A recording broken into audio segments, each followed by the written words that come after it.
حضرت عبدان وقال ربنا عبداللہ قال ربنا جلسہ زوری حا، یہ تحویل سند یہاں شروع ہو گئی. انا بشر محمد قال عبداللہ قال ربنا جلسہ بابر رحور عن الزہری. زہری مدار سند ہے جہاں سے شاگرد اکٹھے ہو گئے. اخبر عبید اللہ بن عبداللہ بن عباس رضی اللہ عنہ قال كان صلی اللہ علیہ وسلم اجود الناس كان اجود ما يكون في رمضان حين يلقى جبريل كان يلقى في كل ليلة من رمضان فيدارسه القرآن وسلم بالخیر میں ذہن مسرح. پیغمبر السلام کے اوصاف پر یہ روایت لائے ہیں امام بخاری. 5ویں روایت ہے بس وہی کہ پیغمبر السلام اجود الناس، لوگوں میں سب سے زیادہ جود و سخا والے تھے. اجود الناس، اور یہ جود و سخا رمضان میں بڑھ جاتی تھی جب جبریل السلام آتے ہیں.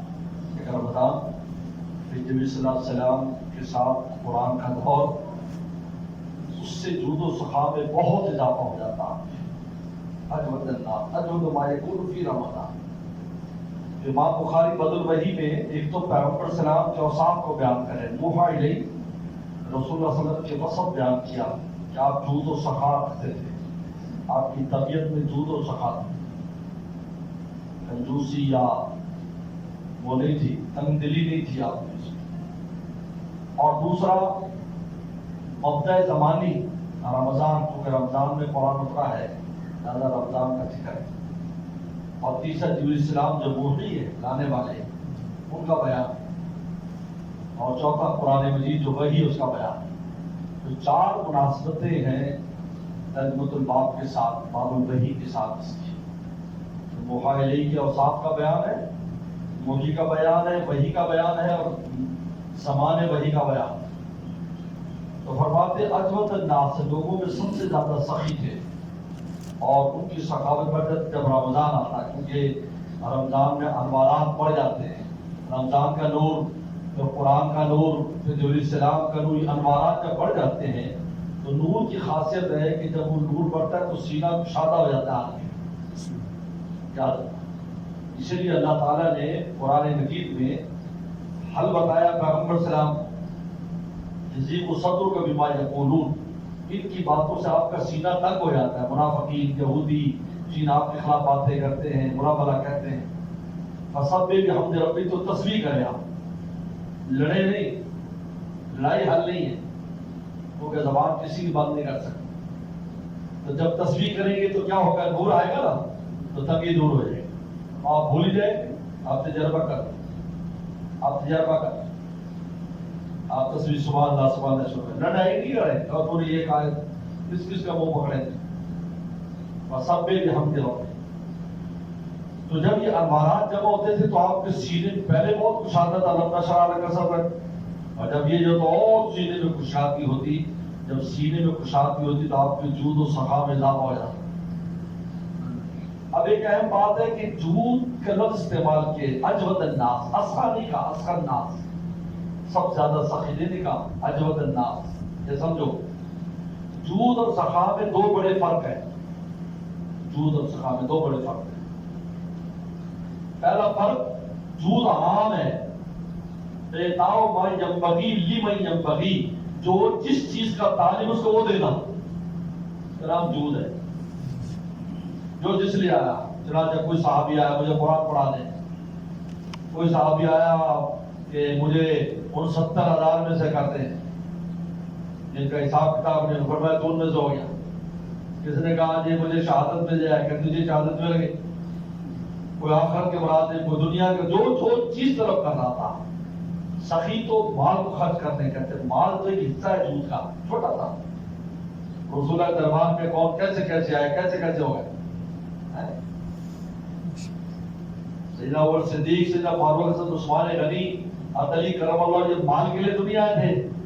اب دیکھو کہ وہ کس مقام پر، وہ صدیق جیل میں چلا گیا، کوئی فاروق ہو گیا، کوئی غنی بن گیا، اور کوئی شیر خدا ہو گیا. یہ ہے، اس کو کہتے ہیں جود. اس لیے اللہ نے جواد الکریم کہا. تو دیکھو آپ یہاں پر آئے ہیں، آپ کی طلب علم ہے نا. یہ تو نہیں ہے کہ ہمیں روٹی ملے اور ہم یہاں پر مفت میں روٹی کھائیں، یا آپ اس لیے آئی نہیں. تو اللہ آپ کو علم دے گا، آپ علم کے طالب ہیں. کوئی کہتے میرا کاروبار کا طالب ہے، بے اولاد ہے، کہتے بے اولاد. تو اللہ بھی جواد ہے، یعنی ہر آدمی کو جس شے کی ضرورت ہوتی ہے وہ مانگتا ہے، وہ دیتا ہے. یہی پیغمبر السلام کی شان تھی. اعطاء ما ينبغي لمن ينبغي. ابو ہریرہ تو روٹی کے لیے نہیں آئے تھے، اب مجھے علم مل جائے. کہا ابو ہریرہ ہو رہی، ابو ہریرہ ہو رہی. تو جو چیز مقصد کے اسے مال لینے بھی آئے، آپ ہمیں غریب دے دو، میں دے دو. جہاد میں جانا ہے، سواری نہیں ہے. ہم مسافر آئے کہ حضرت اونٹ چاہیے، آپ نے ان کے لیے 6 اونٹوں کا انتظام کیا، کتاب مقاصد آپ پڑھیں. وہ اعلیٰ جہاز چاہیے، کسی کو تلوار چاہیے، کسی کو، یعنی اعطاء ما ينبغي لمن ينبغي، جس کو جو چاہیے اس کو وہ دیا. اس لیے کہا اجود الناس، آپ کے دربار سے دنیا اور آخرت کی ہر نعمت صحابہ نے بھی حاصل کی اور قیامت تک کی امت بھی حاصل کر رہی ہے. جو نعمتیں مل رہی ہے، آج ہم بیٹھے ہیں اسلامی ملکوں میں مزے کر رہے ہیں، حضور صلی اللہ علیہ وسلم کی ساری خیر و برکات ہیں. آپ کی کوششیں ہیں، آپ کی دعائیں ہیں، آپ کی توجہات ہیں. کہتے جن جگہوں کو حضور صلی اللہ علیہ وسلم معراج کی رات جو جگہ ہائی لائٹ کر دی گئی، وہاں اسلام پھیل گیا. جس طرح سورج جہاں جاتا ہے وہاں پودے اگتے ہیں، اور جہاں سے اندھیرا ہو، سورج کی روشنی نہ پڑے، وہاں کوئی چیز نہیں اگتی، بلکہ درخت بھی آ جائے تو اس کے نیچے گھاس نہیں اگتی. زیادہ جو علاقے رہ گئے وہ اندھیرے میں، وہاں کرنے ورنوں کا اثر تو ہے لیکن سورج براہ راست نہیں. زیادہ تمام مشرقی ملکوں میں سورج ایسا پڑا، کہاں انڈونیشیا سے لے کر اور آپ جو افریقہ کے اندر تک چلے جائیں، سب مسلمان ملک ہیں. تو جود سے فرمایا اجود الناس، سب سے زیادہ جود و سخاوت ہے. اور ایسی وسلم پر تھی، یعنی سخاوت کا اس کا ایک ایسا غلبہ تھا. جتنے واقعات آتے ہیں کہ پیغمبر سلام کی چادر پرانی ہو گئی، لنگی، تو ایک صحابیہ نے دیکھی جو یہ کام کرتی تھی بننے کا، تو ان کے آنکھ میں کنڈی لگائی ہوئی تھی، تو یہ کام تھا. انہیں دیکھا چادر تو گھر گئی اور بہترین ایک چادر بنائی جس کو ہم پنجابی زبان میں لاچا کہیں گے. تو اس کی کناری بھی تھی رنگین، ایسی خوبصورت، اور بنا کر لائے وسلم کو ہدیہ کیا کہ آپ کے لیے میں نے دیکھا آپ کی چادر پرانی ہوئی ہے نیچے باندھنے والی. مگر تو بہت خوش ہوئے، اور آپ نے فوری طور پر وہ تبدیل کر کے وہی پہن لی اور مجلس میں تشریف لے گئے. مجلس میں گئے تو صحابہ دیکھا ماشاءاللہ، ایک تو آپ پر جب کپڑا جو ہوتا تھا ایسا وہ اور حسین ہو جاتا تھا، رسول اللہ پڑھا کر دیکھ کر حیران ہو گئے، بڑے خوش ہوئے. ایک صحابی ہے، نوجوان صحابی تھے، غالباً سہیل یا صاحب نام ہے. انہوں نے کہا اللہ کے نبی صاحب مجھے دے دے، ایسے کہے. پیغمبر صاحب سے جب کوئی چیز مانگی جاتی ہے انکار نہیں فرماتے. آپ کے یہاں لا نہیں تھا، لا نہیں تھا، صرف لا کلمہ لا الہ الا اللہ میں لا پڑھتے تھے، ورنہ لا نہیں تھا. آپ کا ہر لا نام ہی تھا. آپ گھر تشریف لے گئے، مجلس کے بعد آپ کو لپیٹ کر اس صحابی کو بھجوا دی. لوگوں نے اس صحابی کو علامت کی کہ تم نے اچھا نہیں کیا، یہ کیا کیا. آپ کو پتا وسلم انکار نہیں کرتے، نہیں چادر آپ کی چادر پرانا اور کتنی شوق ذوق سے پہن کر آئے. وہ بھی عجیب وہ اللہ والے تھے. انہوں نے کہا دراصل مجھے یہ خیال آتا ہے کہ مجھے موت آنے والی ہے، مجھے موت آنے والی ہے، تو میں فکر مند ہوں اپنی بخشش کے لیے. تو میں نے یہ نئی چادر دیکھی جو رسول اللہ نے پہنی ہے، تو میں چاہتا ہوں کہ میں اپنا اس کو کفن بنا دوں.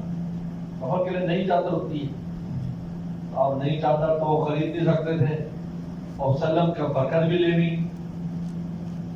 اور وہی ہوا، کچھ دن کے بعد ان کا انتقال ہو گیا. صحابہ فرماتے ہیں ہم نے اسی چادر میں ان کو دفن کیا جنت البقیع.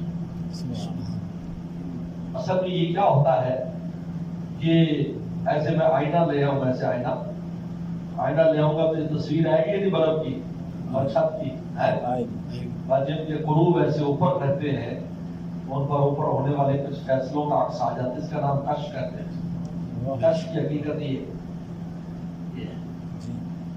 کشف جو نا وہ ہر بندے کا بس نہیں ہے. قلوب اوپر ہوتے ہیں تو اوپر کوئی بات ہونے والی ہوتی ہے، وہ ان کو ادراک ہو جاتا ہے. بعض کو اللہ تعالیٰ ویسے بتا دیتے، اشارہ کر دیتے. بہرحال ہمارے والد رحمۃ اللہ علیہ نے خواب دیکھا کہ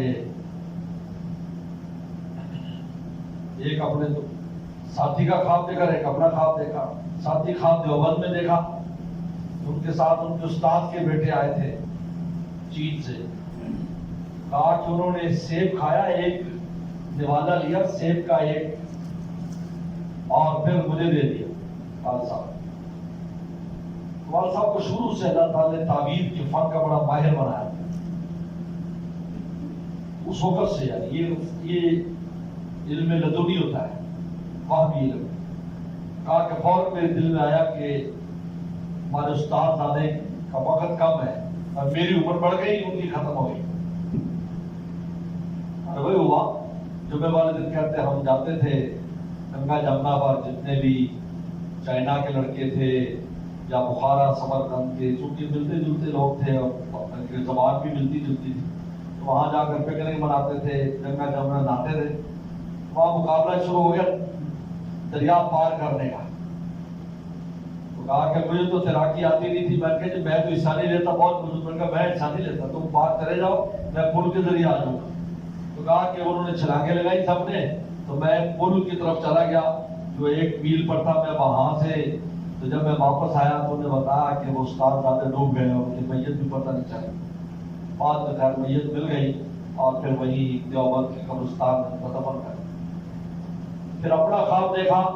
حضرت رحمۃ اللہ علیہ نے یہاں پر فرمایا کہ مفتی شفیع صاحب رحمۃ اللہ علیہ آئے ہیں، اور چھوٹی سزوکی گاڑی جو تھی وہ لے کر آئے، خود چلا کر لائے اور آ کر کہا جہاز محمد جاری کرو، تجھے لے کے جانا ہے.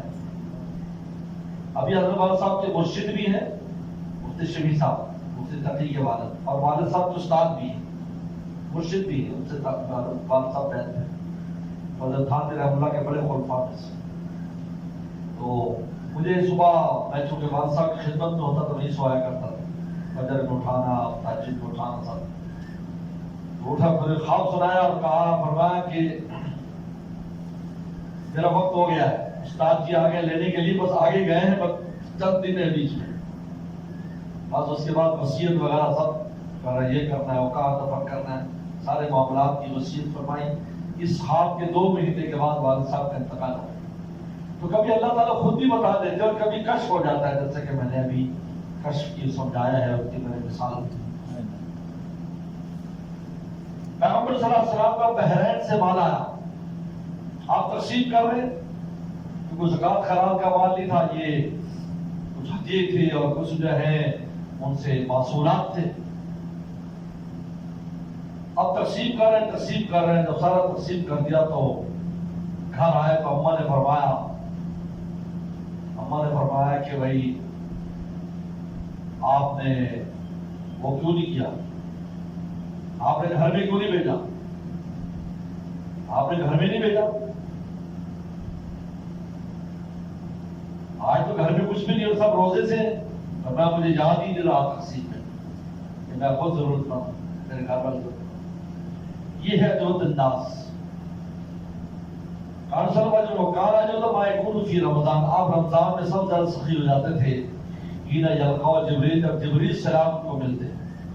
کان یلقاء فی کل لیلۃ من رمضان، آپ ہر رات رمضان کی ملاقات کرتے تھے جبریل السلام. فیدارسہ القرآن، تو قرآن کا دور فرماتے ہیں. اس وقت جتنا قرآن نازل ہو چکا ہوتا ہے اس کا دور کرتے ہیں. لہٰذا جب آخری دور ہوا ہے آپ کی جو وفات کے بعد، جو آخری رمضان تھا وفات سے پہلے، اس میں 2 بار پورے قرآن کا دور کیا ہے، سوائے ایک آیت کے جو حج میں نازل ہوئی، الیوم اکملت لکم دینکم، یا ایک آیت سورہ توبہ کے لقد جاءکم رسول من انفسکم، یہ 1-2 آیتیں صرف رہ گئی تھی، باقی پورا قرآن نازل ہو چکا تھا. لہٰذا اس کا 2 بار دور فرمایا.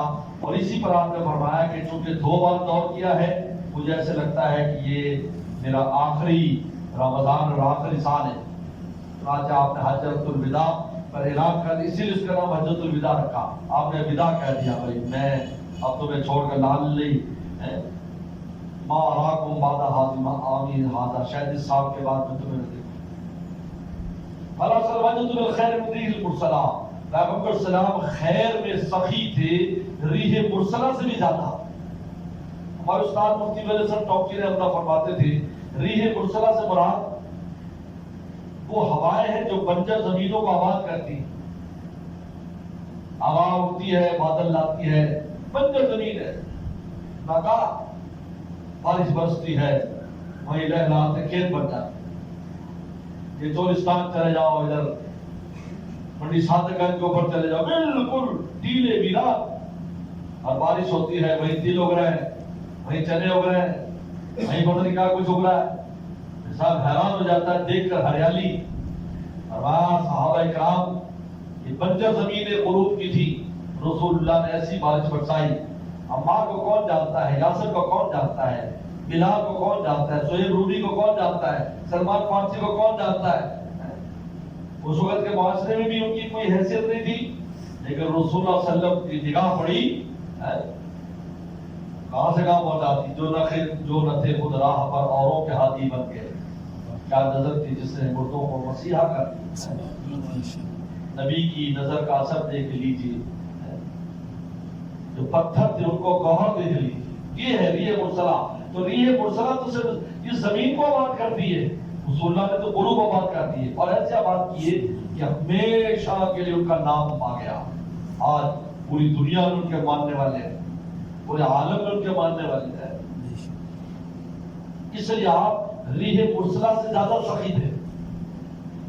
اس کے بعد امام بخاری آخری حدیث لا رہے ہیں جس کا نام ہے حدیث ہرقل. اس باب کی آخری حدیث ہے حدیث ہرقل. یہ دلائل نبوت میں سب سے بڑی حدیث ہے. یعنی نبی میں کیا اوصاف ہوتے ہیں، ایک پیغمبر میں کیا اوصاف ہوتے ہیں. دلائل نبوت اس کو کہتے ہیں. دلائل نبوت پر عبدالحق محدث دہلوی کی بڑی سب سے شاندار کتاب ہے جس کا نام ہے دلائل النبوہ. پڑھنے کے لائق ہے. دلائل النبوہ فارسی میں بھی اردو ترجمہ ہو چکا ہے.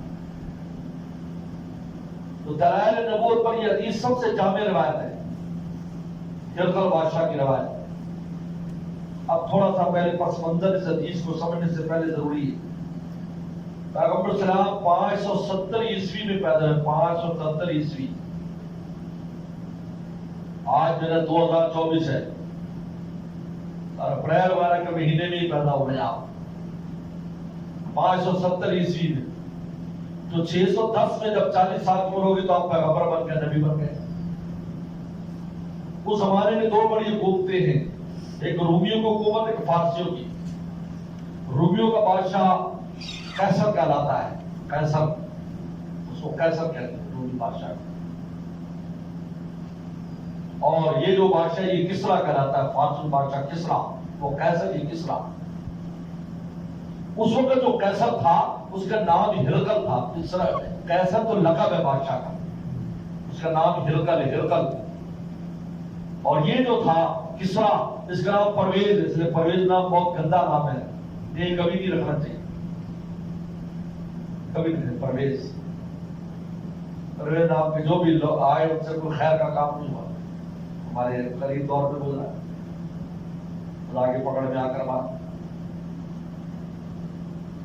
تو وہ قیصر، یہ کسرا، یہ لقب ہے. اس کا نام ہرقل ہے، اس کا نام پرویز بن نوشیروان.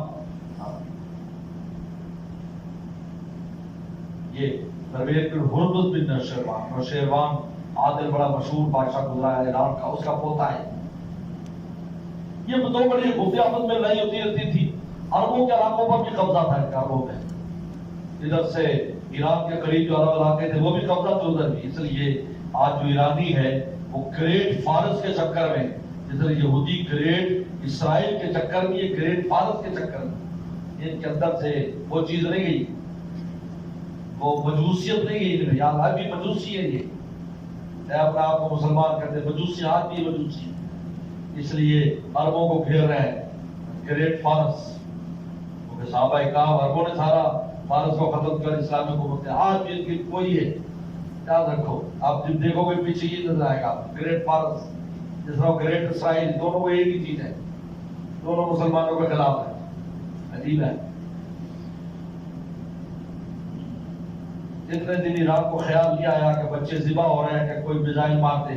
جب اس کے سفارت خانے پہ میزائل مارا تو ایک میزائل مار دیا, وہ بتا دیا اتنے سٹا کہ جتنے بندہ کوئی نہیں ہونا. میں نے جگہ دسو کتنے سٹا وہیں پھینکا, کوئی بندہ بھی نہیں مارا. دو ایران نے میزائل مار دو, کیا کمال کیا بھائی. اس وقت مارتا ہے جب بچے ذبح ہو رہے ہیں تو سب مارتا ہے. بہت بڑے منافق ہیں لوگ. تو ایک میں لڑائی ہوتی رہتی تھی. 614 ہجری مسلم کی نبوت کو 4 سال ہوئے تو صحابہ بڑھ رہے تھے آستے آستے.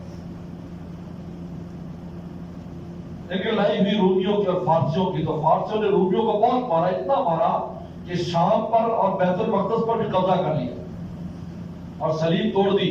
بڑے بڑے پلاٹ پادری قتل کر دیے, بڑے بڑے جرنیل مارے گئے.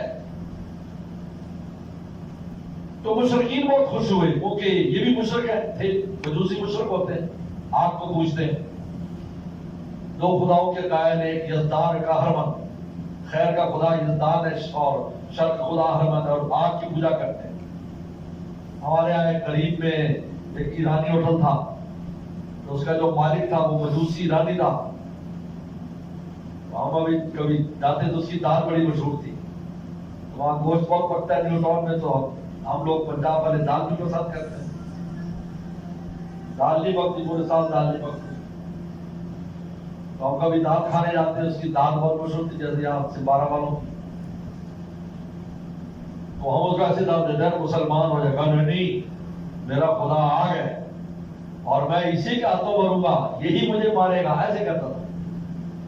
اب خدا کا کرنا یہ ہوا 1984 میں جب سادسہ کے اب طالب علم تھے, نہیں خام سادسہ کا, جب اشاعت کے طالب 86 میں دورہ کیا, تو شیعوں کے جلوس نے آگ لگا دی سڑک کے وندوری ٹاؤن کی. تو اس میں ہوٹل میں بھی آگ, تو وہ ہوٹل کے اندر ہی رہتا تھا. وہ گیس پھٹ گئی تو اس آگ میں وہ جل گیا. ہم نے خود اس کی میت دیکھی, جو جلا ہوا تھا. ہم نے کہا جب یہ آگ جلائے گی وہ زد میں گیا, دنیا میں بھی جہنم آگے نہیں جاتا.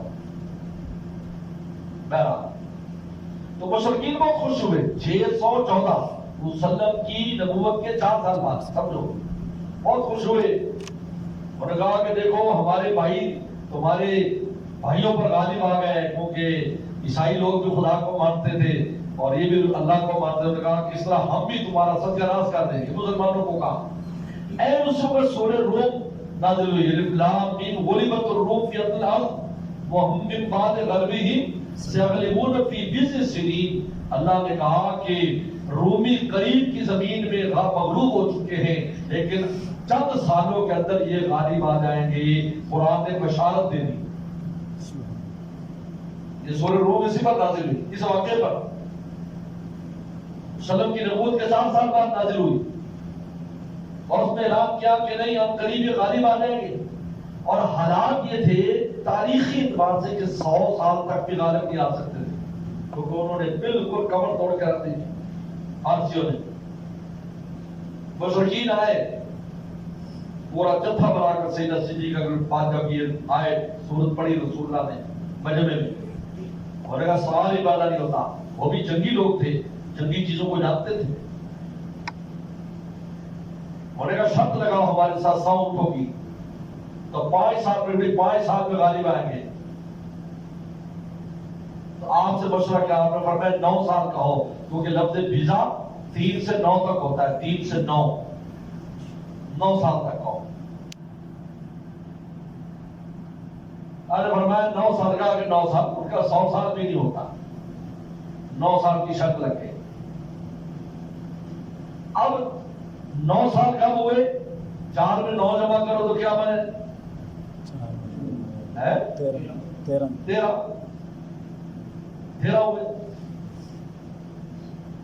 2 ہجری کو پیغمبر صاحب یعنی 617 تھی غالباً, 2 ہجری کو پیغمبر صلی اللہ علیہ وسلم نے بدر کے میدان میں صحابہ کرام نے ان کا ستیہ ناش کر دیا.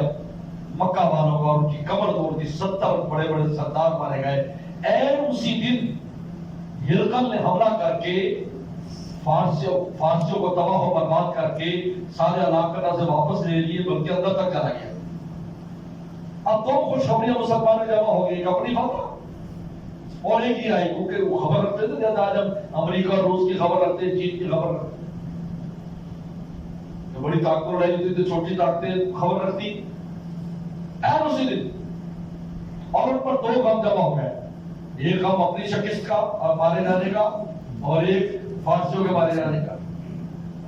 اس کے بعد وہ جو ہرقل بادشاہ تھا اس نے اپنی حکومت کو درست کیا، کیونکہ فوری فتح کے بعد کافی دن لگ جاتے ہیں۔ اس میں تقریباً 6 سال گزر گئے، 6 سال گزر گئے اس کام میں، اور ادھر جنگیں حضور صلی اللہ علیہ وسلم کی جنگیں ہوتی رہی۔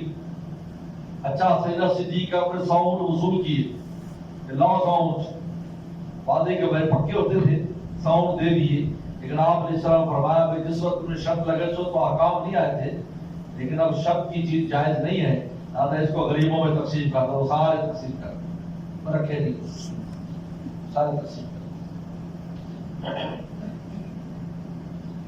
اب ہرقل بادشاہ نے منت مانی تھی کہ اگر میں فتح پا گیا تو میں حمص جو ہے، حمص یہ شام کے کنارے پر ایک شہر ہے بہت بڑا، وہ دارالخلافہ تھا ان کا، رومیوں کا، کہ میں وہاں سے پیدل بیت المقدس آؤں گا۔ آج میں فاصلہ نکال رہا تھا تو 475 کلومیٹر بنتا ہے، 400 کہ یہاں سے اسلام آباد سمجھ لیں آپ، کہ میں پیدل سفر کر، چنانچہ اس نے پیدل سفر کیا۔ میں نے بتا 4-5 سال تو لگ گئے حکومت صحیح کرنے میں، پھر پیدل سفر کیا، قالین بچھائے جاتے تھے اور وہ سفر کرتا تھا، پھر خیمے لگ جاتے، پھر وہ شکار کرتا، پھر اس طرح کرتے کرتے پتہ نہیں کب وہ بیت المقدس پہنچا۔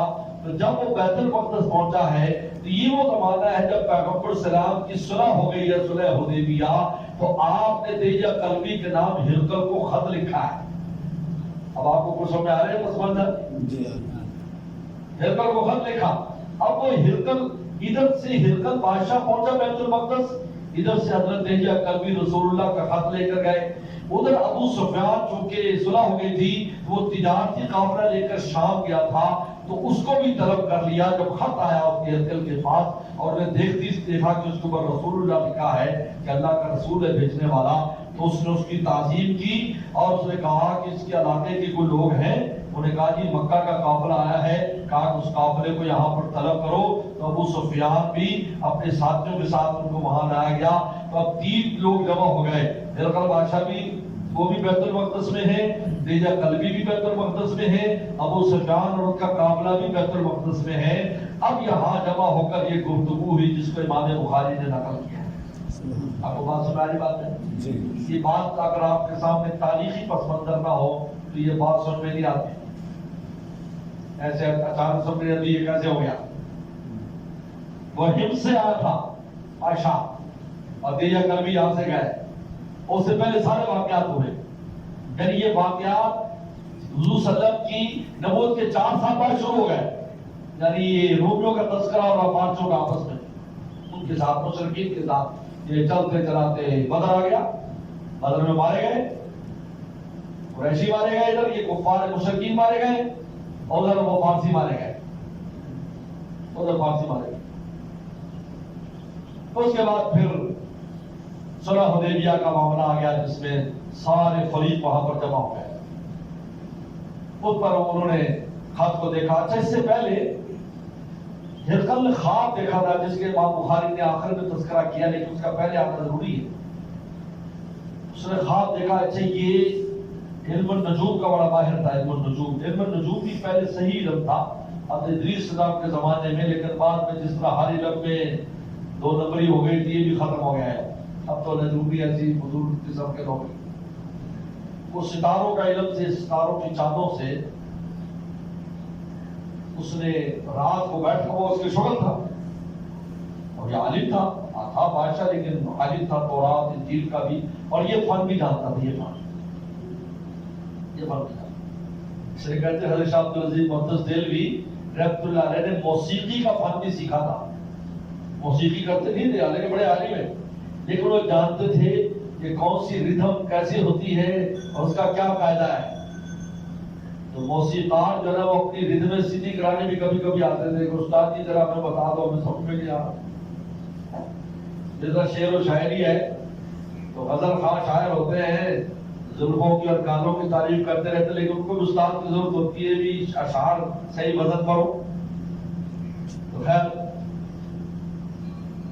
تو اس نے جب رات کو ستاروں میں غور کیا تو اس پر یہ بات منکشف ہوئی کہ ختنہ کرنے والوں کا بادشاہ ظاہر ہو گیا ہے. دنیا میں کہیں بھی ختنہ کرنے والوں کا بادشاہ ظاہر ہو چکا ہے.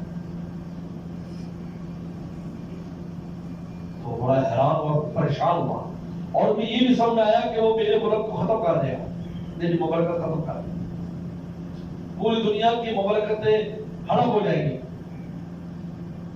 تو اس نے اپنے صبح کو جب اٹھا تو درباریوں نے کہا کہ آپ کے چہرے پر پریشانی. انہوں نے کہا رات میں نے اس طرح علم النجوم میں دیکھا ہے ملک الخطار ظہر. انہوں نے کہا یہ خطرہ تو یہودی کرتے، وہ بدلہ نہیں، سارے یہودی قتل کرا دو جیسے موسیٰ علیہ السلام نے بچے قتل کرا دی. بس نہ بیج رہے گا اور نہ کوئی درخت ہوئے گا. کیا کام کی بات ہے. ابھی وہ مشورہ ہو رہا تھا کہ یہ حکم دیا جائے یہودیوں کو ختم کیا جائے، تو حضرت دیا کل بھی خط لے کر آ گئے. اس نے جب خط پڑھا اس پر لکھا تھا من رسول اللہ، کہ رسول اللہ کی طرف سے ہرقل کو خط ہے جیسے ابھی آ رہا ہے مضمون. تو اس نے خط کا لفافہ دیکھتے ہی کہا کہ یہ وہ شخص ہے جو اپنے آپ کو رسول کہتا ہے. تو نے فوراً پوچھا کیا تم لوگ خطرہ کرتے ہو؟ انہوں نے کہا ہاں، عرب تو حضرت اسماعیل حضرت ابراہیم السلام کے زمانے سے خطرہ کرتے ہیں. تو اس کے دل میں فوراً آ گیا کہ یہی وہ بادشاہ ہے جو اپنے آپ کو رسول کہتا ہے، ختنہ کرنے والوں کا جو آ چکا ہے. اس کے بعد اس نے خط کھولا، خط کی بڑی تعظیم کی اور اپنے سر پر اس خط کو رکھا اور اس کو سونے کی نلکی میں رکھا اور ارکان سلطنت کو وصیت کی جب تک یہ خط تمہارے پاس رہے گا تمہیں برکت حاصل رہے گی اور تمہاری حکومت بھی قائم رہے گی. یہ نبی کا خط ہے، اس کی قدر کرنا. اور پھر ایک عجیب واقعہ ہوا کہ حضرت دیجا کبھی فرماتے کہ ایک رات میں ٹھہرا ہوا تھا، یہ قصہ تو اب کل انشاءاللہ تعالیٰ تفصیل آ جائے گی. تو مجھے ایک رات کہنے لگا کہ چلو میرے ساتھ گرجے میں لے گیا. گرجے کے تہ خانے میں قندیلیں روشن تھی، روشنی تھی ساری کی ہوئی، چراغ کر رہے تھے. تو مجھے کہا کہ یہ تصویریں لگیں تو دیکھو. کہ میں ایک طرف سے تصویر دے لگا، 313 تصویریں تھیں. اور کہ تصویروں کو دیکھو اور یہ دیکھو کہ ان میں تمہارا صاحب کون ہے. یعنی آج جو کہتے ہیں ہم نے ترقی کی، یعنی اس زمانے میں مصورین اتنے ماہر تھے کہ اوصاف کے اوپر تصویر بنا دیتے تھے. آپ کہیں ایسا رنگ ہے، ایسا قد ہے، ایسا وہ تصویر بنا دیتے تھے. تو جو تورات انجیل میں انبیاء صلی اللہ علیہ وسلم کی جو حیت آئی تھی اس حیت پر تصویریں بنائی تھی آدم علیہ السلام سے لے کر پیغمبر صلی اللہ علیہ وسلم تک. کیونکہ 313 رسول ہے نا ان کی بنی. یہ کل کہتے میں دیکھتا دیکھتا ایک جگہ کھڑا ہوا، میں دیکھا حضور صلی اللہ علیہ وسلم مسکرا رہے، ایسے مسکراہٹ والی تصویر بنی دادا کی. تو کہتے ہیں اس زمانے میں چونکہ کیمرے نہیں تھے تو تصویریں نہیں بن سکی. اب بتاؤ یہ کتنی بڑی دلیل ہے. اگر تصویر کا جواز ہوتا تو زمانے میں بڑے بڑے مصورین ایسے بھی تھے کہ جو سن کر بنا دیتے تھے، تو دیکھ کر نہیں بنا سکتے تھے. بولے بتاؤ یہ واقعہ دیکھو، یہ واقعہ بخاری کی شروحات میں لکھا ہوا ہے. معلوم ہے تصویر حرام کر دیا. آج تو اس تصویر کو بول رہے ہوتے نا، ہر گھر میں رسول کی تصویر ہوتی، سب اسی سجدہ کر رہے ہوتے. اب لوگوں کا حال یہ وہ گنبد خضرا کو سجدہ کر رہے ہوتے. لیکن چونکہ توحید اور شرک کا دروازہ بند کیا، اس لیے آپ نے بالکل کسی ایسی چیز کی اجازت نہیں. نماز جنازہ الگ نماز ہے، رکوع سجدے کی اجازت نہیں دی تاکہ کوئی یہ نہ کہے اس کو سجدہ ہو رہا ہے غیر اللہ کو.